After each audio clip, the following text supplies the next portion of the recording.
Sonic the Hedgehog. You may have heard of him. He's a way past cool video game mascot created for the sole purpose of rivaling Mario and giving Sega a shot at the monopoly that Nintendo had on the gaming industry in the 80s. I've personally been a fan of the little blue guy since playing the original Sonic Adventure on a hand-me-down Dreamcast from my uncle back in 2000.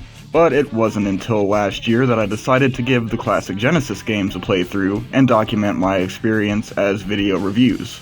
However, looking back on those reviews, they're not really up to snuff with what I'd like for my content. And with the Blue Blur's 30th right around the corner, I wanted to use my past experiences to give these games another shot. That being said, these reviews will not be in-depth deep dives, and they will be more of a Dark Age fan's perspective on these classic games, being that the bulk of my Sonic experience growing up was from 2001 to 2008. And until very recently, the most experience I've had with 2D Sonic gameplay came from Sonic Generations. So you're not going to hear me toting my opinions as objective fact, nor will I tell you not to enjoy these games if you do. I'm just a guy on YouTube that likes Sonic. So, with the intro and disclaimer out of the way, I think we can finally take a look at what many people consider to be the golden age of Sonic the Hedgehog video games.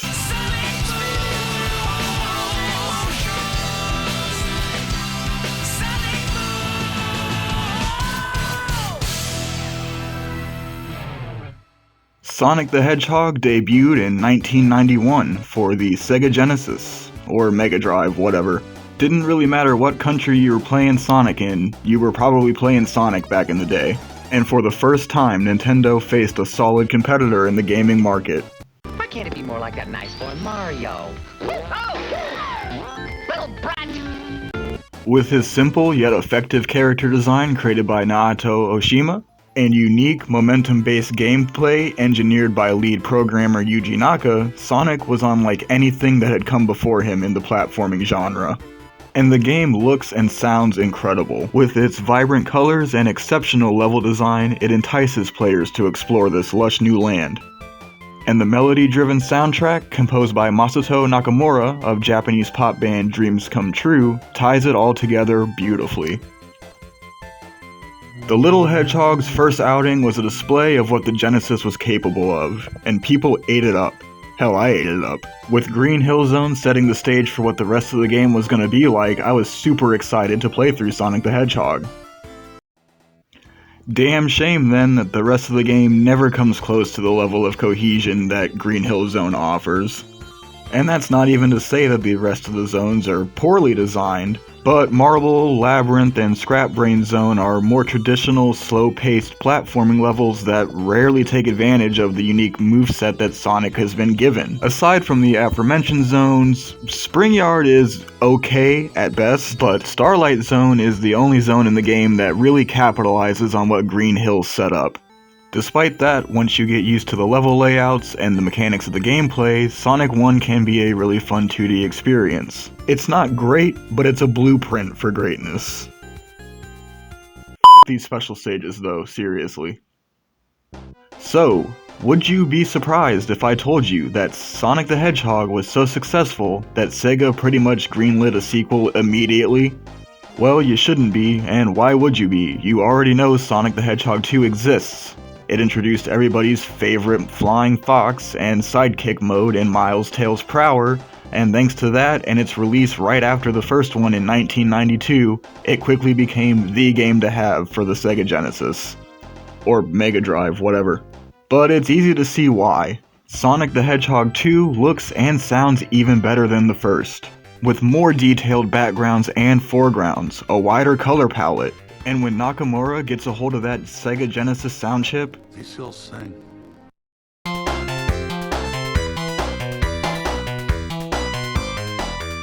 Sonic 2 also blows the first game away in terms of speed, completely removing the speed cap that the first game had in place. Because of this, Sonic can sometimes move so fast that he flies off the screen, completely leaving the camera behind.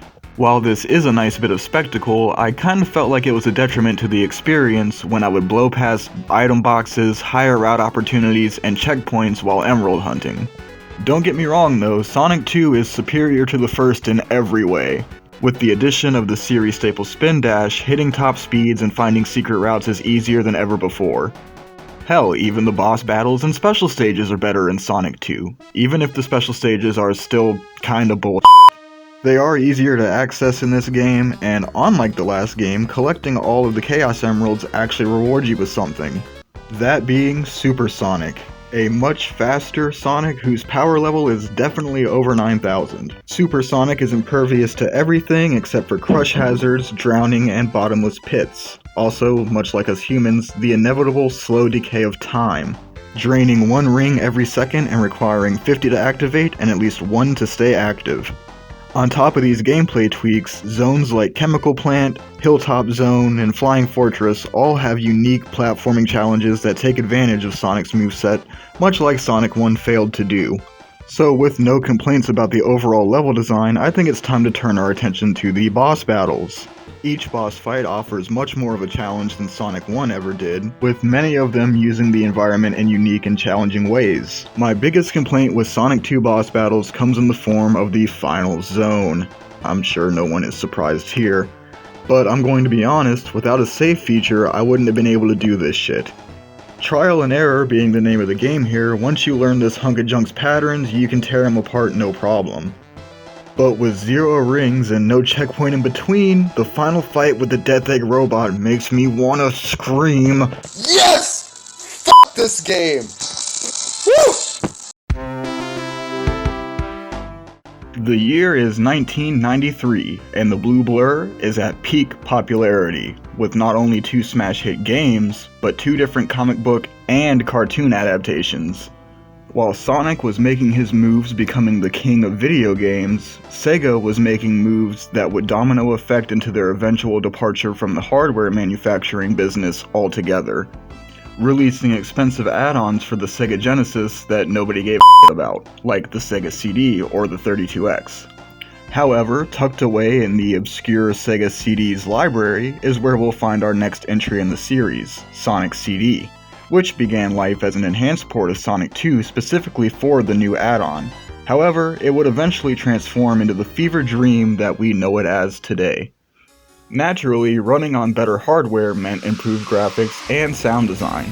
For the first time ever, we got an intro cinematic to a Sonic game, as well as 2 different soundtracks. The original Japanese version was standard in Europe and, well, Japan, obviously, but the US got an entirely new soundtrack. Both are excellent, but I guess my hot take here is that I prefer the American version. I don't know, whatever.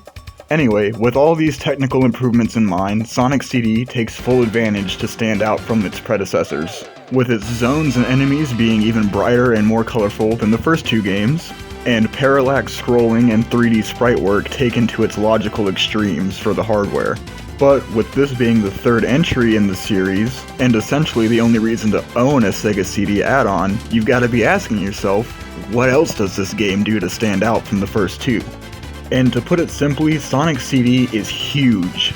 Zones are massive, borderline labyrinthian, and it's all to incentivize exploration. Throughout zones, signposts labeled past and future will be littered at random spots. Passing one of these posts and maintaining speed for a long enough time will transport you back in time or forward in time to the respective zone. This mechanic works better on paper than in practice, but there are spots designed specifically to help you time travel. The point of time travel is to go back into the past and find robot generators planted by Robotnik and destroy them to keep the zone free from his influence.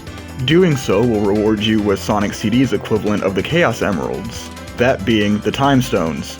My biggest issue with time travel is that special stages can also be accessed the same way they were in Sonic 1, by collecting 50 rings and jumping into the goal at the end of the level. On top of these special stages being the best in the classic era, in my opinion, successfully clearing them will also reward you with a Time Stone, making time travel totally redundant, especially since hunting down robot generators can be an incredibly tedious task. Not to mention damn near impossible in later areas of the game. So it's not a good look when special stages kind of ruin the entire point of your exploration-based Sonic game. And don't even get me started on the boss battles in this game. Sonic 1 didn't set the bar too high in this department, so Sonic 2 had no problem improving on it. Sonic CD takes the bar off the rungs entirely and buries it, with brain-dead boss battles that serve as little more than a pace breaker between you and the parts of the game that are actually fun. All these complaints aside, you may be surprised to hear that I actually had a blast with Sonic CD. I didn't worry about the robot generators and just treated it like an A to B platformer, and it was dumb fun. The addition of Amy Rose and Metal Sonic were integral to the series as well, and despite what most people say, I only found the later zones of the game to be truly confusing. Better than Sonic 1, not as focused as Sonic 2, but more fun than both.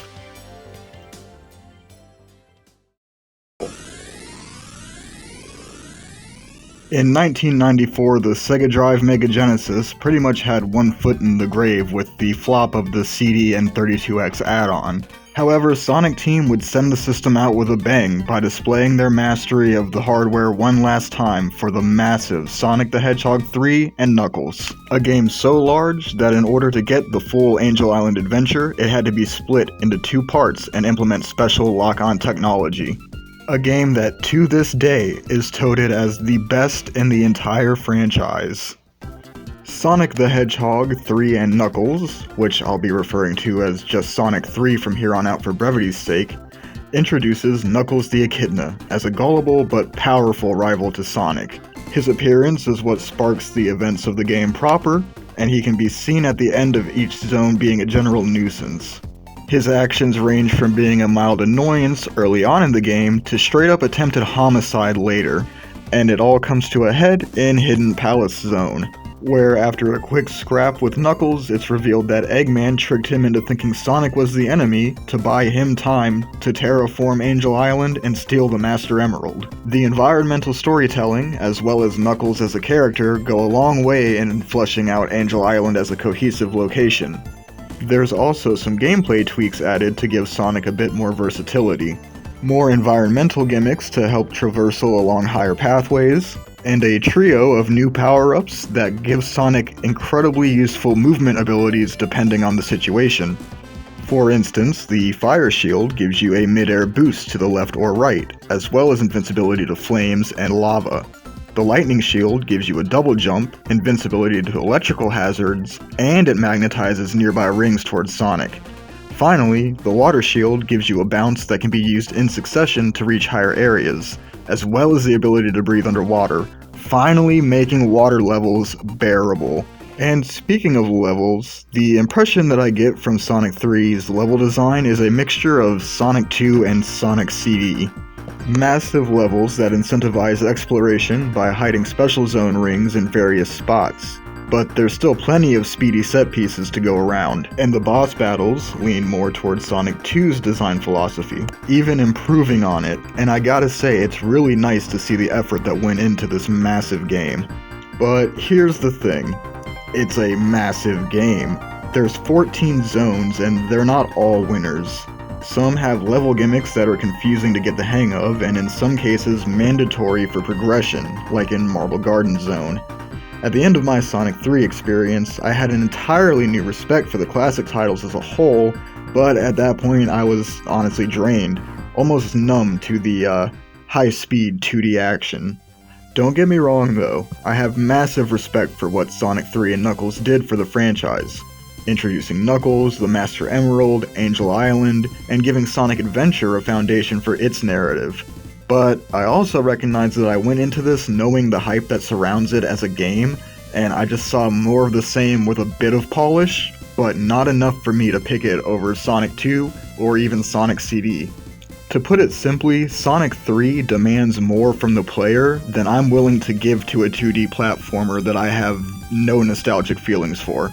But that doesn't mean that I can't recognize and respect what it has done for the franchise. It is indeed a great game. It's just not a great game for me. And honestly, that's kinda how I feel about this entire era of Sonic the Hedgehog. Playing these games has given me a whole new respect for where the franchise came from and how far it's come, and in some cases, how far it's regressed. But when I want a Sonic the Hedgehog game experience, these are not what come to my mind. Granted, if I feel like playing a 2D platformer, I'm playing any Sonic game before any Mega Man or any Mario game, and that's just my preference.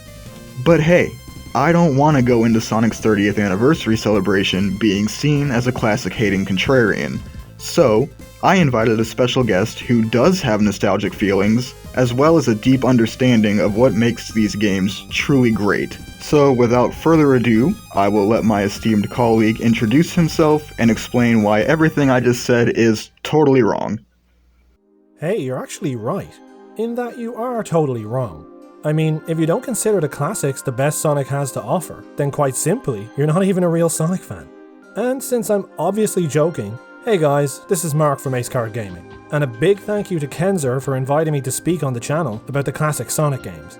If my own videos are anything to go by, I usually have a pretty hard time keeping my views on these games in any way brief, but I promise I will do my utmost not to bore you too badly.